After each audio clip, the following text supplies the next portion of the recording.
Semua pihak seharusnya mengenepikan perbezaan fahaman politik dan sentimen parti atau pribadi berhubung pelanjutan tempoh kuat kuasa subsection 4-5 Akta Kesalahan Keselamatan Langkah-Langkah Khas 2012 SOSMA yang dibentangkan semula dan diluluskan di Dewan Rakyat pada 26 Julai lalu. Pengerusi Badan Perhubungan Negeri Perikatan Sarawak, Senator Jaziri Alkaf Abdillah Sufian berkata, usul untuk pelanjutan kuat kuasa subsection 4-5 bagi tempoh 5 tahun lagi mulai 31 Julai ini penting untuk siasatan kes yang melibatkan aspek teknikal dan saintifik serta turut memerlukan masa dan ketelitian.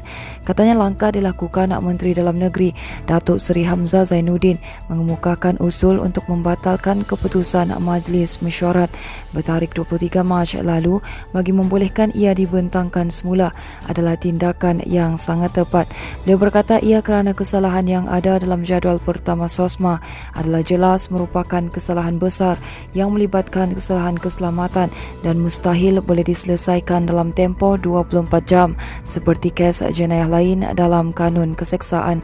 Pada 26 Julai lalu, Dewan Rakyat meluluskan usul rang undang-undang berkenaan selepas keputusan undian belah bahagian dengan seramai 111 ahli parlimen menyokong, manakala 88 ahli parlimen tidak menyokong dan 21 ahli parlimen tidak hadir. Kelulusan usul itu membolehkan Kementerian Dalam Negeri melanjutkan kuat kuasa subsection 4-5 bermula 31 Julai depan. Jadi Jaziri berkata SOSMA digubal bertujuan untuk mengekalkan ketenteraman awam, keselamatan dan bagi perkara yang berkaitan dengannya selain turut memperuntukkan langkah khas berhubung kesalahan keselamatan. Ia juga digubal untuk membendung aktiviti seseorang atau kumpulan yang mahu mengguling atau melemahkan negara termasuk ancaman baru yang merentas sempadan. Oleh itu katanya lanjutan penguatkuasaan subsection 4-5 Akta Kesalahan Keselamatan bagi mengekalkan tempoh tahanan 28 hari yang diluluskan menerusi undi belah bahagian di Dewan Rakyat adalah sangat tepat dan betul demi mengekalkan kesejahteraan rakyat negara ini. Dengan itu beliau berkata subsection berkenaan akan terus berkuat kuasa selama 5 tahun selepas tarikh tamatnya pada 31 Julai ini. Sementara itu, sebanyak 11 syarikat korporat Smart Internship CSI bekerjasama dengan Jabatan Penjara Sabah untuk menyediakan peluang pekerjaan kepada banduan yang sedang menjalani program pemulihan di seluruh negeri ketika ini.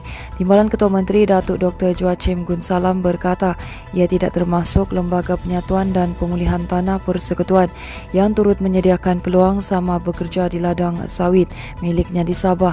Beliau berkata pada masa yang sama sebanyak 20 syarikat kecil lagi yang beroperasi di seluruh negeri turut menyediakan peluang pekerjaan kepada banduan di negeri ini. Katanya apa yang membanggakan, sebuah daripada syarikat atau majikan yang bekerja sama dengan Jabatan Penjara Sabah menerusi program pemulihan luar tembok itu dimiliki oleh bekas banduan sendiri. Dr. Joachim yang juga Menteri Pembangunan Perindustrian Negeri berkata kementeriannya juga akan berusaha membuka peluang pekerjaan dalam kalangan penghuni penjara bermula daripada agensi-agensi di bawahnya. Beliau berkata memandangkan semua penghuni penjara yang bakal menyertai sistem payroll dan pembebasan berlesen adalah warga tempatan. Mereka wajar diberi keutamaan dari segi peluang pekerjaan dalam usaha mengurangkan kebergantungan kepada buruh warga asing. Terdahulu beliau menjelaskan Jabatan Penjara sememangnya telah lama menjalankan program pemulihan dalam komuniti PDK yang terdiri daripada sistem payroll iaitu orang yang di-payroll ODP, Pusat Kehadiran Wajib PKW, Pembebasan Panduan Secara Berlesen PBSL dan Pusat Reintegrasi Penghuni PRP. Sementara itu sebagai menyokong usaha Jabatan Penjara, Dr. Joachim turut mengesyorkan agar hasil kerja tangan bengkel atau produk makanan dihasilkan penghuni penjara seluruh Sabah dijual setiap hari di pusat industri kecil dan sederhana mengikut daerah berdekatan dengan institusi penjara. Berita seterusnya, Hospital University Malaysia Sabah HUMS dengan kerjasama Cardiff University School of Psychology mengadakan intervensi terapi penerimaan dan komitmen ACT untuk kesihatan ibu dan anak bermula Jun lalu hingga Oktober depan.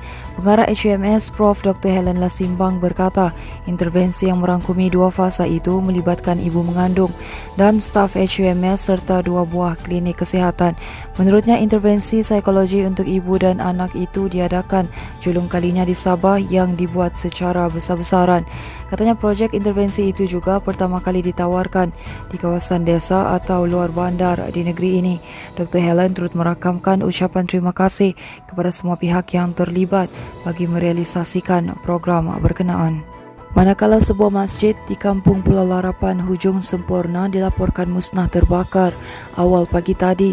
Dalam kejadian kira-kira jam 5 pagi itu, masjid jenis separuh kekal berkeluasan 185 meter persegi berkenaan terbakar hampir 90% keseluruhan strukturnya. Jurucakap Pusat Gerakan Operasi Jabatan Bomba dan Penyelamat Malaysia Sabah berkata pihaknya menerima panggilan kecemasan pada jam 5.06 pagi. Katanya seramai 5 pegawai dan anggota bersama bot Kevlar terus dikerah ke lokasi kejadian. Katanya sebaik tiba di lokasi kejadian, operasi pemadaman terus dijalankan menggunakan 2 aliran sepanjang 60 meter dengan 2 pancutan. Operasi pemadaman yang menggunakan sumber air dari laut terbuka berkenaan akhirnya berjaya mengawal api kebakaran pada jam 5.50 pagi. Menurutnya tiada sebarang kecederaan atau kemalangan jiwa dilaporkan dan operasi tamat sepenuhnya pada jam 6.04 pagi. Katanya siasatan lanjut berhubung punca kejadian serta jumlah kerugian masih sedang giat dijalankan pasukan forensik JPPM. Seterusnya, 2 lelaki terselamat selepas lori 10 tan yang dinaiki bertembung dalam kejadian di Jalan Madai berhampiran ladang Borneo Samudra Kunak hari ini. Dalam kejadian jam 10 pagi itu, kedua-dua mangsa bagaimanapun mengalami kecederaan parah selepas tersepit di tempat duduk hadapan lori berkenaan. Jurucakap Pusat Gerakan Operasi Jabatan Bomba dan Penyelamat Malaysia Sabah berkata pihaknya menerima panggilan kecemasan pada jam 10.09 pagi. Katanya seramai 5 pegawai dan anggota bersama jentera dan unit bantuan perkhidmatan kecemasan terus dikerah ke lokasi kejadian. Katanya kemalangan membabitkan 2 lori 10 tan yang membawa muatan sawit bertembung sesama sendiri selepas dipercayai hilang kawalan dan terdapat 2 mangsa tersepit. Pasukan bomba yang tiba di lokasi kejadian terus menjalankan operasi mengeluarkan mangsa sebelum diberikan rawatan awal oleh pasukan EMRS.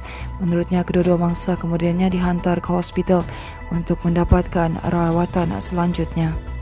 Teruskan bersama kami, desoka.com, berita komprehensif.